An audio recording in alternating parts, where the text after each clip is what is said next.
Assalamualaikum warahmatullahi wabarakatuh. Jumpa lagi dengan Pak Agus Berbagi, bikin cerdas tiada batas. Halo Bapak Guru, belajar dan berbagi Universal Design for Learning.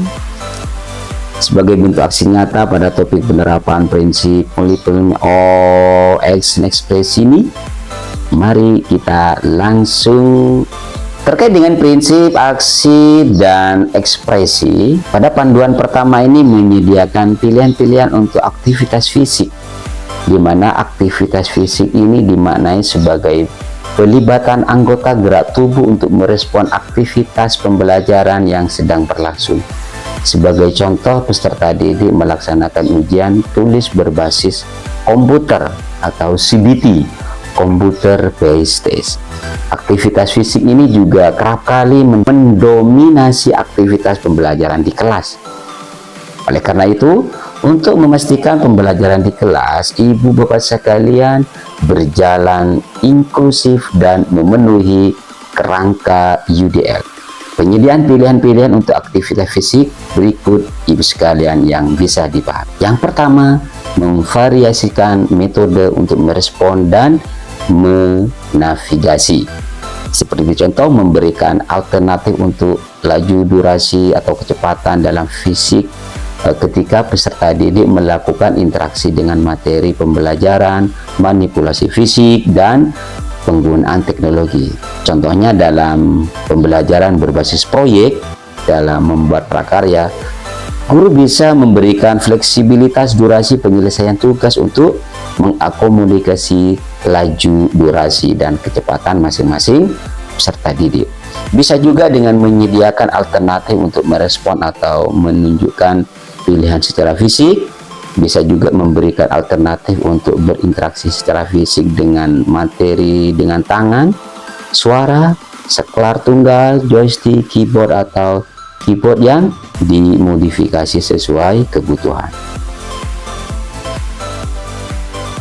Selanjutnya, yang kedua, bisa dengan mengoptimalisasi akses ke alat bantu dan teknologi asistif, di mana teknologi asistif ini adalah alat bantu yang didesain secara khusus untuk digunakan oleh peserta didik untuk mempermudah mereka dalam belajar. Misalnya seperti menyediakan perintah alternatif pada keyboard sehingga dapat menggunakan mouse. Nah, beberapa perintah alternatif tersebut pada keyboard bisa digunakan meliputi pembuatan poster atau banner tentang shortcut pada keyboard. Yang kedua, mendesain switch atau tombol keyboard sehingga mudah diakses secara mandiri.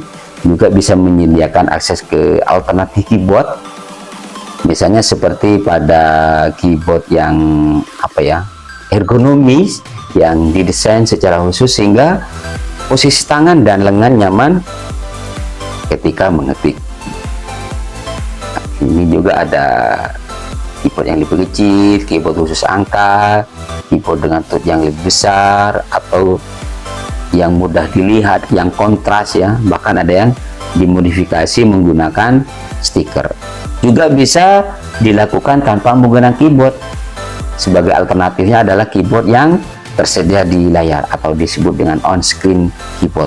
Bahkan ada software yang bisa merekognisi suara, bisa mengetik dengan pergerakan mata, atau ada tombol khusus yang bisa mengirim sinyal ke komputer, atau juga bisa dengan sistem mengetik dengan pergerakan kepala. Bisa juga dengan mendesain layar untuk disentuh dan dapat didukung untuk keyboard, atau bisa menggunakan perangkat lunak yang menggunakan keyboard alternatif ya, seperti Opga, Dazer, Comfort Keyspo, dan lain sebagainya. Itulah prinsip aksi dan ekspresi terkait dengan menyediakan pilihan-pilihan untuk aktivitas fisik.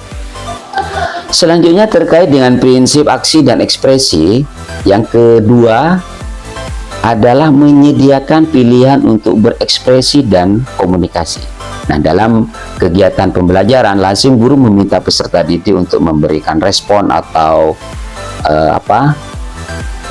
atas instruksi yang disampaikan. Nah, respon tersebut umumnya disampaikan melalui ekspresi atau komunikasi. Sebagai contoh, misalnya Guru meminta peserta didik untuk menyusun suatu karangan sederhana mengenai pengalaman mereka saat liburan. Maka, guru dapat memberikan kesempatan kepada peserta didik untuk berekspresi melalui atau membuat cerita pendek secara tertulis, membuat podcast, atau membuat komik.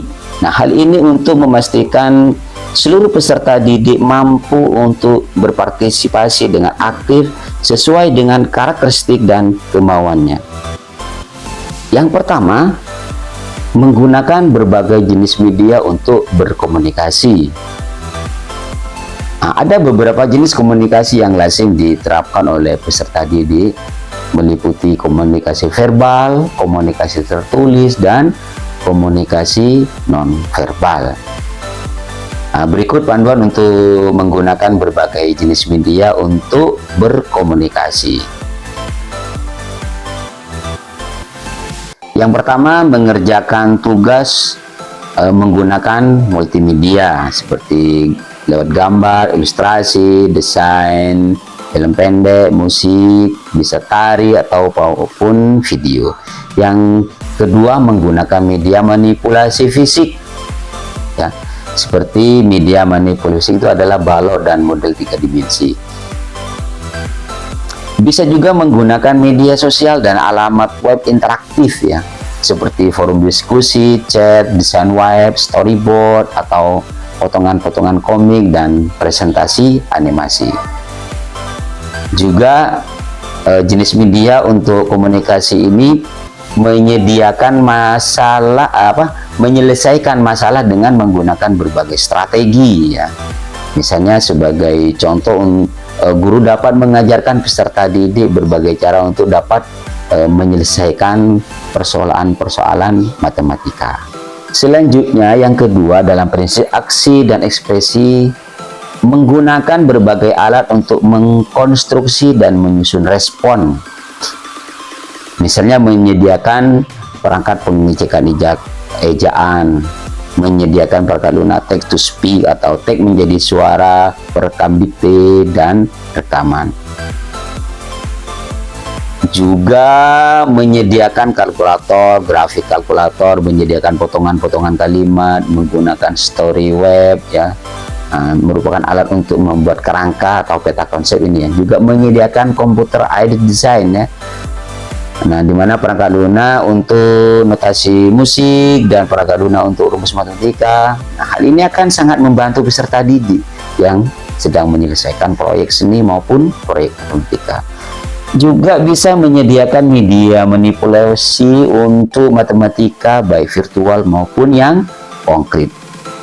Dan yang sering juga ini sekarang adalah menggunakan aplikasi web, sehingga guru dapat merekomendasikan peserta didik untuk mengakses misalnya Wikipedia, Canva, atau website serupa lainnya untuk membantu peserta didik mengkonstruksi dan menyusun responnya.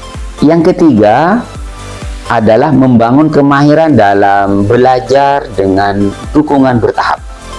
Nah, salah satu tujuan utama dalam pembelajaran adalah membangun kemahiran peserta didik untuk menyelesaikan tugas secara mandiri. Namun, dalam kelas heterogen yang terdiri atas peserta didik dengan berbagai jenis karakteristik, membangun kemahiran dapat dilakukan melalui dukungan yang secara bertahap.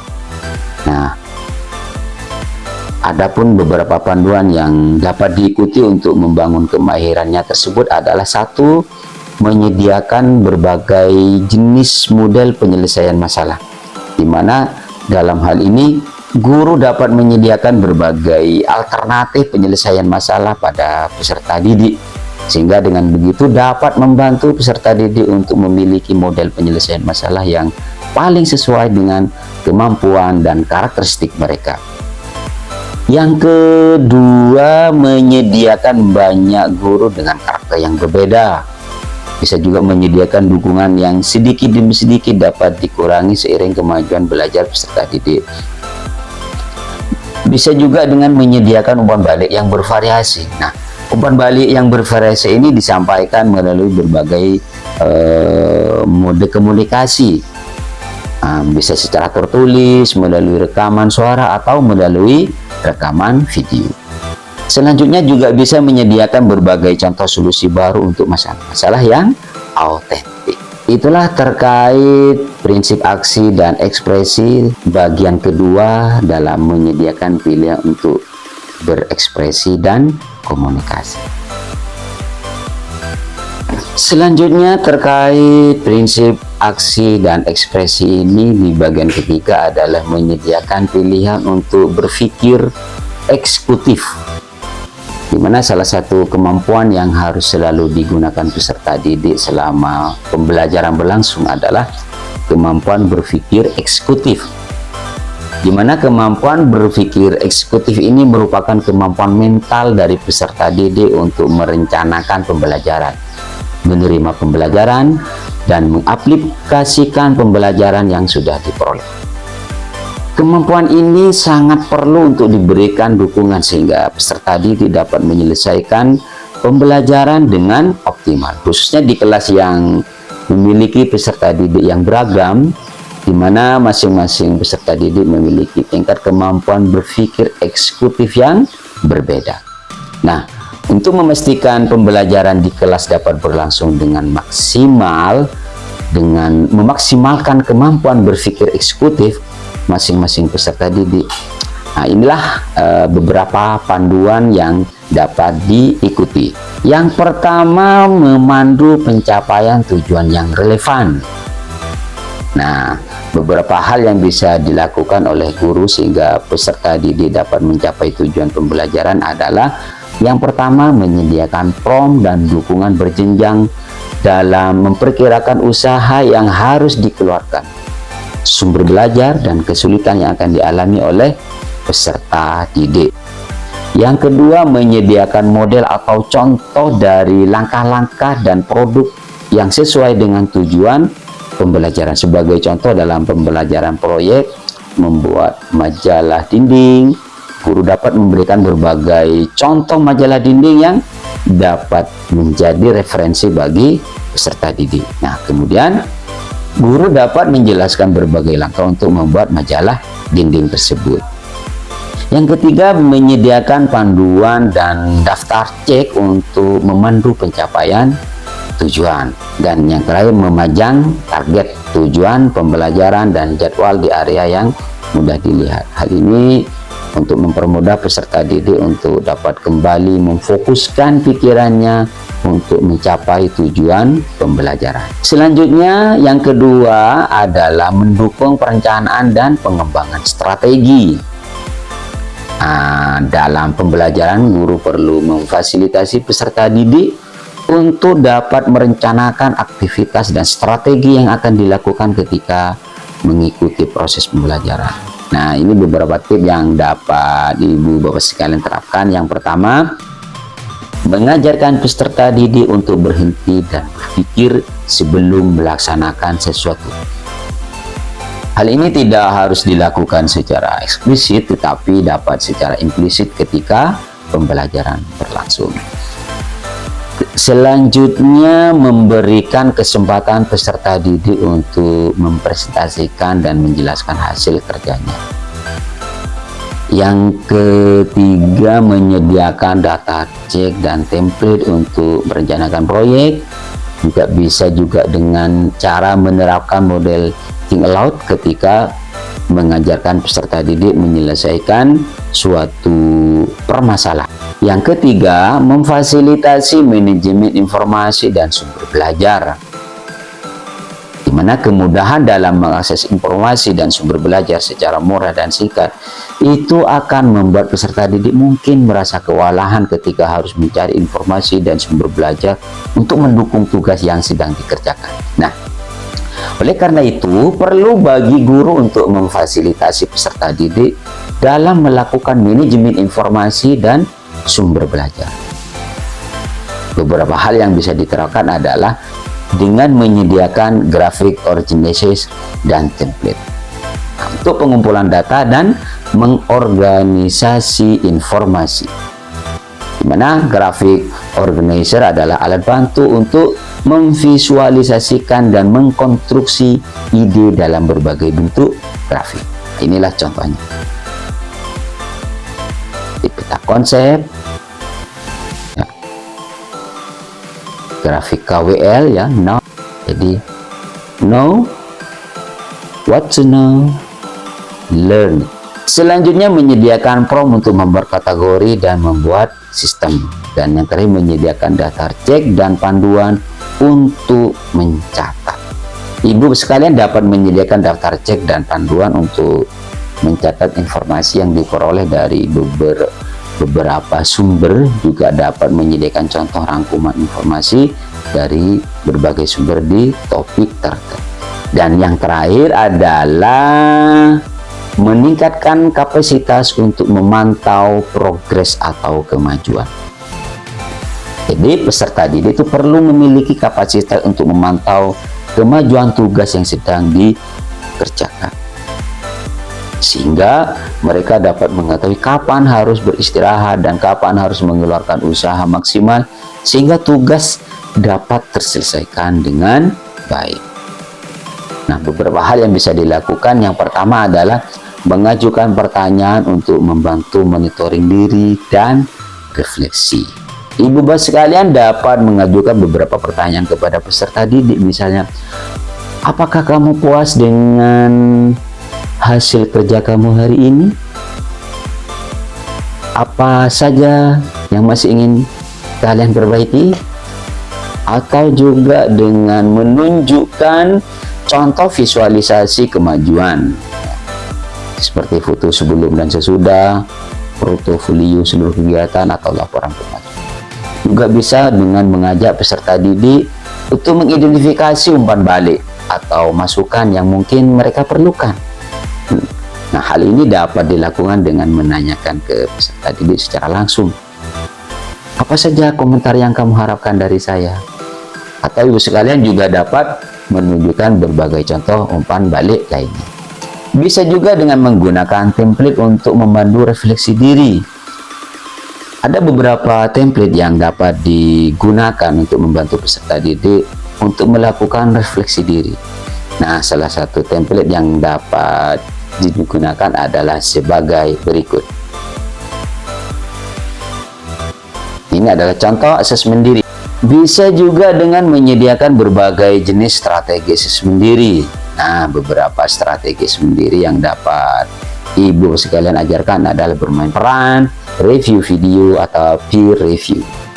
Bisa juga dengan menggunakan berbagai alat untuk mengukur kemajuan, seperti daftar cek, rubrik penilaian, atau juga dengan catatan langsung di hasil kerja. Itulah prinsip aksi dan ekspresi terkait dengan menyediakan pilihan untuk berpikir eksekutif.